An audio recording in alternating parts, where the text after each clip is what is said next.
Bom, a gente fala agora sobre economia, futuro, os sumos do país. Denise Campos de Toledo tem um entrevistado aqui no Jornal da Manhã, Denise. Quem está no comando da economia, Tiago. Nós estamos à linha com o ministro da Fazenda, Henrique Meirelles. Ministro, bom dia. Bom dia, Denise, tudo bem? Ministro, nós estamos vendo aí todo o esforço do governo para retomar as discussões sobre a reforma da Previdência, apostando as fichas nessa aprovação, ainda que seja uma mini-reforma. Agora, eu queria saber até que ponto o senhor confia na aprovação dessa nova proposta que ainda está sendo redefinida e, caso ela não seja aprovada, qual seria o plano B? Olha, em primeiro lugar, eu gostaria de dizer que o nosso objetivo principal é garantir a todos os brasileiros que de fato tenham certeza e segurança de que vão receber a sua aposentadoria.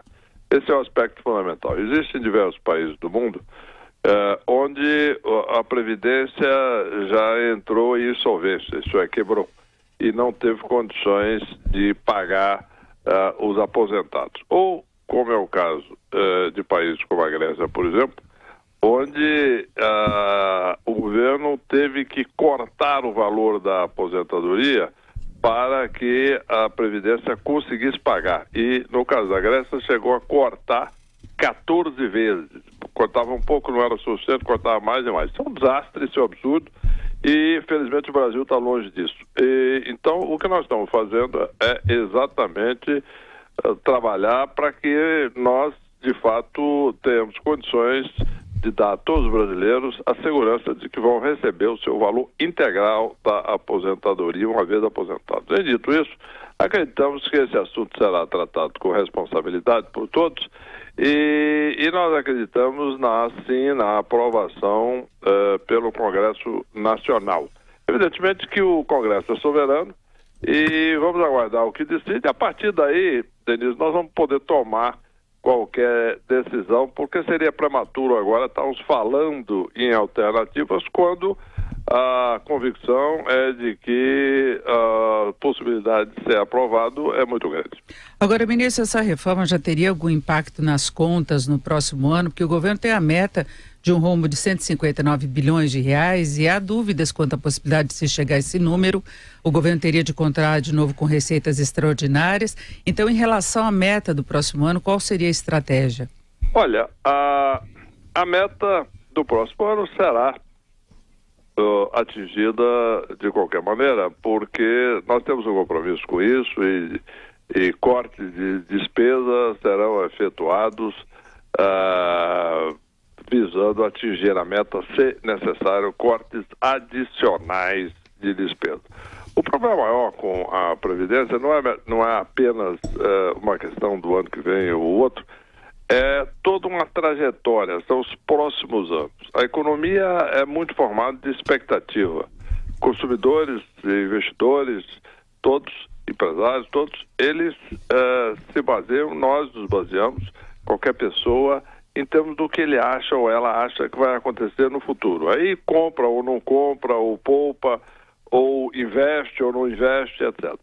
Se todos começam a achar que com a não aprovação da Previdência, no devido tempo, cada vez mais o governo vai ter dificuldade para pagar suas contas, isso começa a abalar a confiança na economia. Aí o risco aumenta, o juro aumenta, a inflação aumenta e o problema maior é o impacto na economia e na criação de emprego, que é fundamental, imediatamente. Então, o que nós temos que trabalhar é exatamente para garantir que as pessoas, todos os brasileiros, acreditem de fato que o governo tem contas sustentáveis no futuro, continue consumindo normalmente, trabalhando normalmente, os empresários investindo normalmente e o Brasil continua a criar emprego. Então, este é o impacto maior que pode haver. No caso, temos segurança positivo para a economia já a partir do ano que vem. Em resumo, este é o quadro. Agora, a meta fiscal nós vamos cumprir, porque de uma forma ou de outra nós cortaremos despesas onde for necessário para chegar lá. Agora, ministro, nesse corte de despesas, de que se querer atingir a meta, haveria alguma possibilidade de aumento de tributação? E eu queria colocar até a questão da reforma tributária, se o senhor também acredita que ela possa avançar neste ano. Em primeiro lugar, em relação ao aumento de impostos, existem algumas propostas muito específicas na Câmara. Por exemplo, a proposta de tributação de fundos exclusivos. Está sendo mandado agora para cá. O que significa isso? Significa o seguinte: hoje, aquelas pessoas que têm maiores recursos, investidores que têm maiores fortunas e etc., estes têm um fundo exclusivo, muitas vezes, e esse fundo exclusivo tem uma tributação mais vantajosa, paga menos imposto ou demora mais a pagar imposto do que qualquer pessoa que vai investir num fundo aberto de uma instituição financeira qualquer. Então, elas estão propondo eliminar essa diferença. Isto é, a partir disso, então, todos os grandes investidores que têm os chamados fundos exclusivos pagam a mesma coisa que qualquer brasileiro que vai investir qualquer quantia em qualquer tipo de fundo. Então, por exemplo, esse é um exemplo do que eu estou falando. Agora, em relação à questão da reforma tributária, sim, nós estamos trabalhando na reforma tributária, esperamos que ela seja, de fato, objeto de um acordo entre parlamentares e estados, municípios e também o executivo, e vamos encaminhar. Agora, a finalidade da reforma tributária não é aumentar imposto, não. A finalidade da reforma tributária é simplificar o sistema, tanto que nós gostamos de chamar de uma simplificação tributária, para facilitar a vida de todos os brasileiros, porque um dos maiores problemas no Brasil hoje é não só pagar imposto, mas o tempo que gasta para pagar imposto. Papel, preenchimento, formulário, etc. E o que nós queremos é exatamente simplificar isso. Ministro Henrique Meirelles, alguns economistas falam que o ajuste fiscal pode não dar resultados no ano que vem, porque com o aumento do Bolsa Família, perdão a dívidas da Previdência de alguns municípios e também redução de IPI, algumas exonerações que o governo ainda vai fazer. Isso é possível? Pode haver essa interferência, ministro? Não pode. Como eu disse, nós vamos sim cumprir a meta. Não estamos planejando novas isenções de IPI. Em relação à questão de aumento do Bolsa Família, isso é uma coisa necessária, isso é uma necessidade do país por justiça social, e isso já está previsto, já está nos cálculos. Em resumo, tudo aquilo que deverá ser feito está nos cálculos, a não ser essa questão de novas isenções, portanto, que nós não estamos planejando fazer. E portanto, tudo isso já está devidamente calculado, Bolsa Família, etc., e nós vamos cumprir a meta sim. Ministro Henrique Meirelles, bom dia, Marco Antônio Villa. É indispensável perguntar para o senhor uma coisa, seria óbvio, ululante, como diria o Nelson Rodrigues. O senhor é candidato ano que vem a algum cargo eletivo? Olha, Marco Antônio, eu tenho dito que sou candidato a colocar o Brasil para crescer como ministro da Fazenda, né? E eu tenho um princípio profissional de me concentrar na minha missão, concentrar no que eu estou fazendo e qual é o meu dever. O futuro nós vamos considerar na época adequada, né? Eu não penso nisso hoje, não gasto tempo pensando no que eu vou fazer o ano que vem ou no ano seguinte, etc. O importante agora é que o Brasil, depois da maior recessão da sua história, nós tivemos aí uma perda de produto, perda de emprego, inflação elevada, foi uma tragédia que se abateu sobre o Brasil. Nós conseguimos tirar o Brasil dessa crise, dessa recessão, o país está crescendo, isso é que é importante. Nós estamos aqui focados em assegurar que, de fato, continue a crescer cada vez mais e principalmente criar emprego e manter a inflação baixa. Isso é fundamental. Agora, ministro, para o senhor ser candidato, eventualmente, teria de deixar o ministério no mês de abril. E abril pode ser ainda cedo para se ter algum resultado concreto quanto à esperada retomada de um crescimento mais firme da economia. O senhor considera essa possibilidade? Não, como eu disse, eu não estou considerando possibilidade a essa altura de coisas que poderão ou não ocorrer em abril. Exatamente quando abril chegar, vamos analisar tudo isso, inclusive os pontos que você está levantando. Aí que nós vamos olhar essa situação geral, tá? E aí vamos tomar uma decisão, num momento adequado. De qualquer maneira, ministro, o senhor é um homem que correu o mundo sob aplausos, porque o mundo reconhece a sua capacidade, sua extraordinária capacidade, tanto que ocupa o nosso ministério com sucesso. O mundo parece que está nos eixos, mas há algumas assombrações perigosas rondando a economia mundial, como o Estado Islâmico, o mundo árabe, a Coreia do Norte, etc. Qual é o maior perigo dessa caminhada crescente da economia nos dias atuais? Olha, não há dúvida de que o que você mencionou é fundamental, quer dizer, e grave, né? A questão do terrorismo é uma ameaça, porque o problema maior do terrorismo é que não é apenas a ameaça de grande proporção. O terrorista não tem acesso, pelo menos que se tenha a notícia, a bomba nuclear, que vai matar muita gente. Mas o problema é um terrorista que pega um automóvel e invade uma calçada e mata pessoas inocentes, né? Apenas por fazer um ato de terror. Isso é uma coisa inaceitável, isso é grave e isso sim é uma ameaça. É uma ameaça para aqueles que podem ser atropelados simplesmente por um ato de terror, não conhece, não sabe o que é, não tem nada a ver com nada, não conhece o terrorista e nunca ouviu falar, não tem participação política em nada e muitas vezes pode ser assassinado por um ato terrorista. Então isso, de fato, é um problema. A questão da Coreia do Norte, aí sim existe um risco de maior dimensão, que seria o risco de uma guerra nuclear, né? Mas evidentemente que a Coreia do Norte tem lá um certo poder militar, está desenvolvendo um míssil balístico, mas ainda é uma potência menor, né? E, portanto, apesar de ser uma ameaça, eu acredito que ali, aparentemente, tem mais barulho do que, de fato, poder ofensivo. Agora, ministro, do ponto de vista econômico, o senhor acredita numa conjuntura internacional favorável? Porque o mercado tem especulado muito com mais alta dos juros nos Estados Unidos, o Brasil ainda não tem uma presença muito forte no comércio internacional, a questão de acordos, de abertura, seria um canal importante para alavancar crescimento e o Brasil não tem aproveitado muito, não? É verdade. Duas coisas aqui importantes. Em primeiro lugar, o mundo hoje, a economia internacional vai bem. A maior parte dos países estão indo bem.